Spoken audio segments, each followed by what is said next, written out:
অনেকেই ডাকে কুমিল্লার মেয়র, আবার অনেকেই ডাকে কুমিল্লার রসমালাই নামে। আসলে গোলমূল দেখতে এই মহিলাটি হলেন সূচনা বাহার।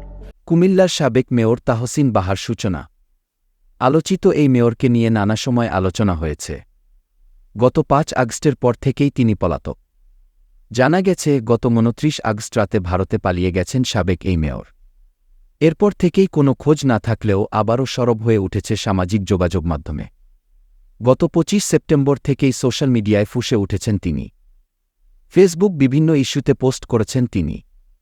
সেই সঙ্গে পোস্টের কমেন্টে গিয়ে পাল্টা আক্রমণও চালিয়ে যাচ্ছেন সাবেক এই মেয়র, যেখানে অনেক অশ্লীল ভাষায়ও কমেন্টের রিপ্লাই দিতে দেখা গেছে তাকে। বুধবার ২৫ সেপ্টেম্বর নিহত সেনা সদস্য তানজিম সারোয়ারকে নিয়ে নিজের ভেরিফায়েড ফেসবুক পেজে একটি পোস্ট করেন সূচনা। সেই পোস্টে সূচনাকে উদ্দেশ্য করে অনেকে বিভিন্ন রকম নেগেটিভ কমেন্ট করেন। সাবেক এই মেয়র প্রতিটি নেগেটিভ কমেন্টের কটাক্ষ করে জবাবও দেন। পালিয়ে গিয়েও ফেসবুকে সরব কুমিল্লার সাবেক মেয়র। স্থানীয় নেতারা হতাশ, ক্ষুব্ধ। তারেকের নির্দেশে শহীদ পরিবারের পাশে রিজভী পরের দিন সাবেক আইসিটি মন্ত্রী পলক ও উপদেষ্টা নাহিদকে নিয়ে ফাইবার পোড়া ইস্যুতে একটি পোস্ট করেন।